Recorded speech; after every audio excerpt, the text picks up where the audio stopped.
Dominique, thanks very much for joining. Thank you, Richard, for inviting me here. Can you just give me an update on some of the research that EPRA has been doing recently? Yeah, so yesterday morning during the press conference, we presented the results of two very interesting research. So the first research is an EPRA-sponsored CEM benchmarking research, which has just been published. And this research showed that across 8 major asset classes, listed real estate has produced the highest institutional investment returns in the UK, second largest in the Netherlands, which are the 2 largest private pension fund markets in Europe, and this is the case over the last decade. Second interesting research is a research which we presented yesterday together with Kempen, which forecasts that the total market cap of the FTSE EPRA Developed Europe Index might double its size to 500 billion euros within the next 5 years. This will mainly be driven by the strong growth of the alternative property sectors such as logistics, industrials, healthcare, hospitality, student housing, self-storage. We also shouldn't forget residential, but this sector is also drastically booming for the time being.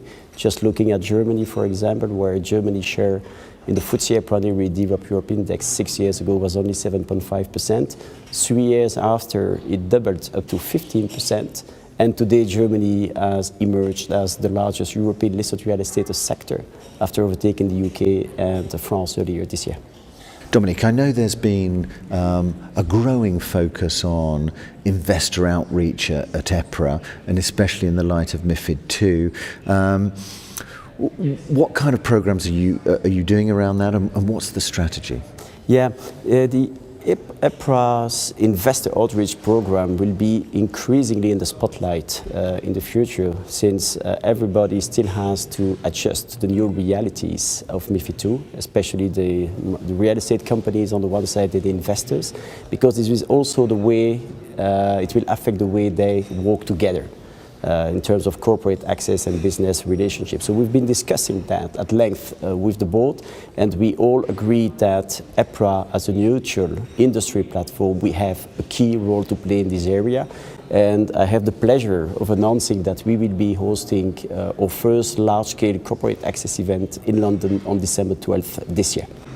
So in a way, that's facilitating the market for investors to meet companies to meet with investors, because today is still early days to see the entire impact of MiFID II, but it's clear that MiFID II is really disturbing the way real estate companies and investors get access to each other, because they used to work exclusively through their investment banking relationship and broker relationships. But in the context of MiFID II, rules have changed, and EPRA is a neutral industry platform, and therefore we think and we know that we have a key role to play in this area for our members, but also for potential members, people who would like to join EPRA, be them listed real estate companies or investors. And we're here, obviously, Dominique, at the conference in Berlin. What's your feeling about the conference this year, some of the themes? What are your kind of key takeaways from the event this year?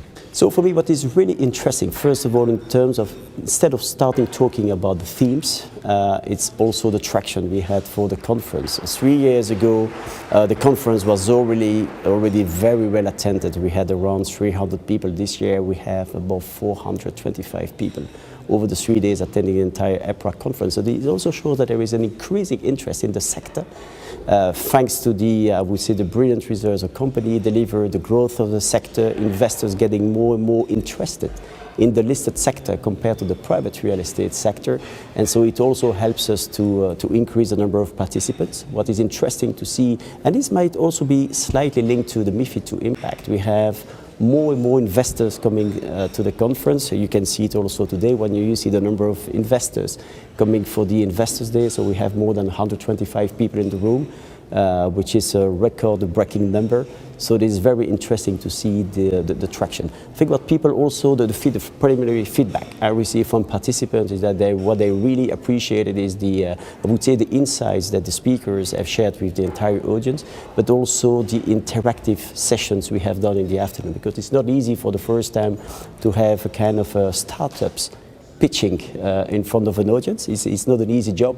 And then also the way we wanted to speak about the future of the office sector and the retail sector through a debate with top-notch speakers on the scene and moderated by Evan Davis. I think everybody really enjoyed that.